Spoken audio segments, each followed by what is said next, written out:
I think within the African American community in Oklahoma, there's been a lot of emphasis on the performing arts, and our visual artists are just as new of a phenomena to our African American community as they may be to the non-African American community.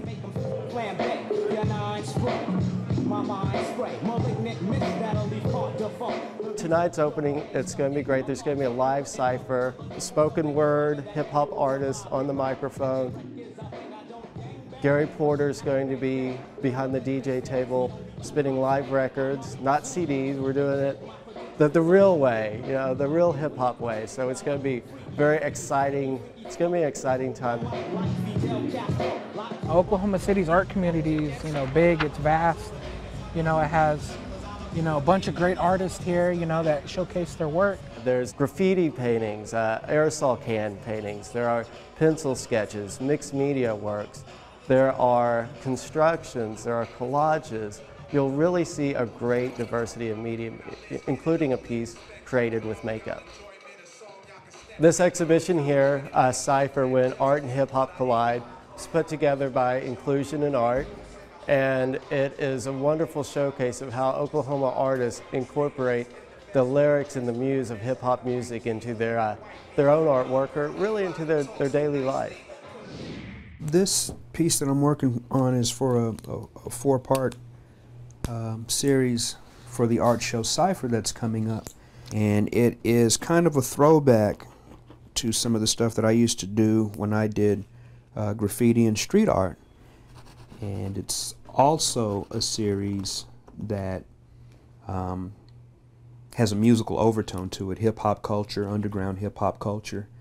And it's a fun series. It's kind of giving me a chance to revisit some of the things that I was involved in when I was younger. Oklahoma-born Nathan Lee's talents bloomed in the hip-hop culture on the streets of New York City. He's old-school hip-hop, the real deal.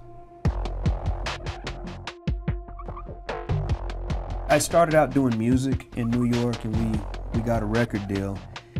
And I did music, but I ended up, you know, switching over to doing artwork. I got taken by the graffiti artists of New York. So I started doing artwork that was influenced by it. Now, I didn't want to get arrested or anything, so what I did is I started doing work on big masonite boards. The lyrics on this come from a rap song, a hip-hop song that I wrote when I was involved in music called Battle Royal.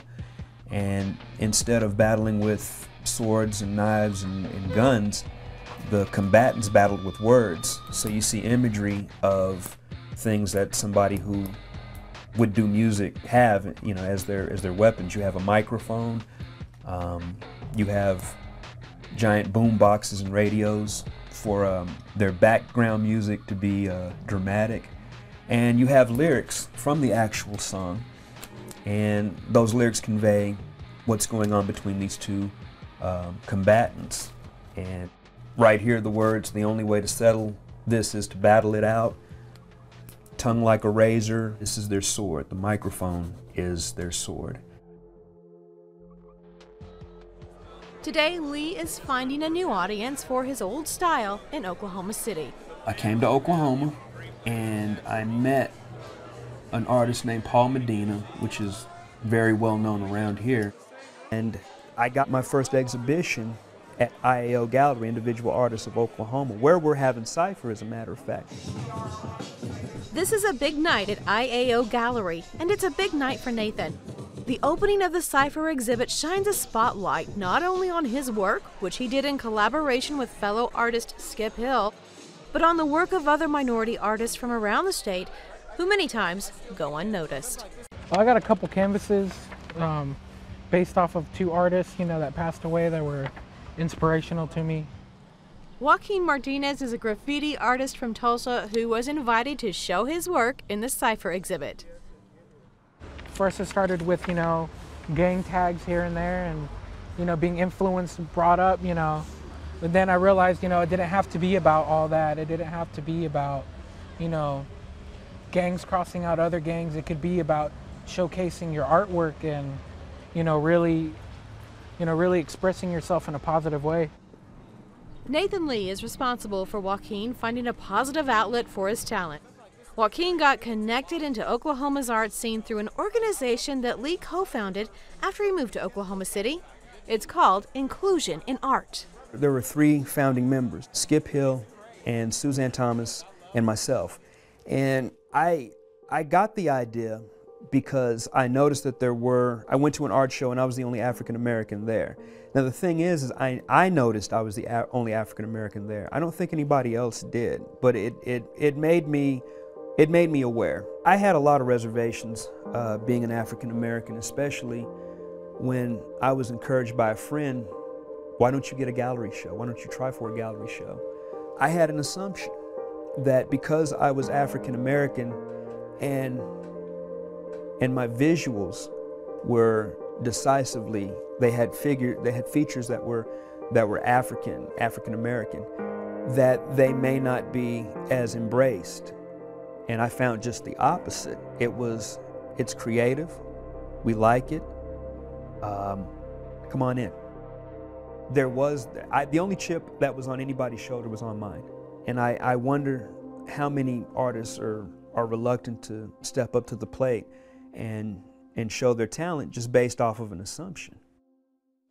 What Inclusion in Arts is a group that came together in order to create opportunities for artists of color in Oklahoma, and that includes Oklahoma City, Tulsa, and the surrounding areas. We found these artists are underrepresented in the general gallery scene, and we wanted to do something to kind of bring some diversity and something a little bit different type of flavor to the art scene.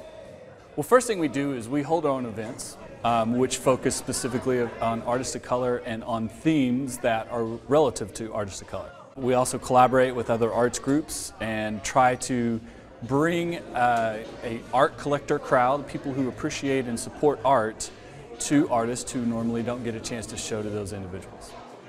What we are seeing are a lot more artists of color who are being represented and asked to participate in general shows. We're seeing artists like Nathan Lee and Skip Hill and a variety of others who are mainstream artists who are part of full organizations, and not simply because they're African American artists, but because they're artists of high quality.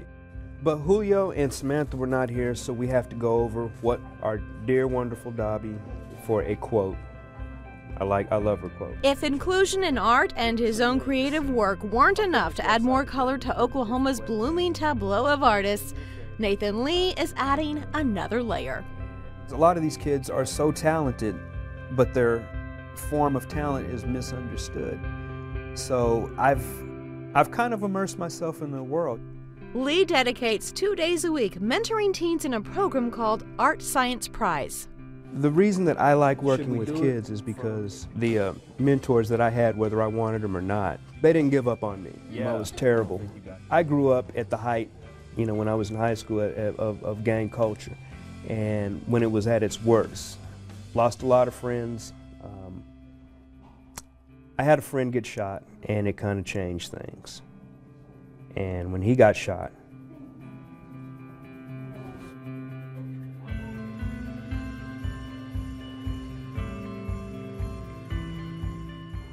and that's why I work with young people, because somebody worked with me and I wasn't even asking. I didn't want it.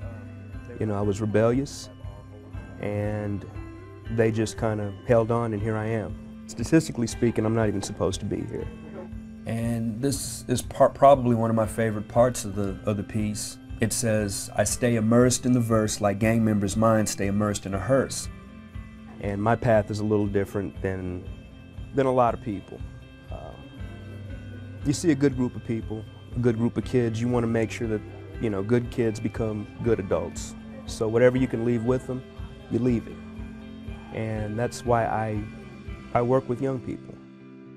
His art is an homage to his culture. His civic work is an homage to his countrymen. And his mentoring, call it an homage to paying it forward. Put it all together and you have Nathan Lee, an Oklahoman who wants to be sure everyone feels an inclusion in art.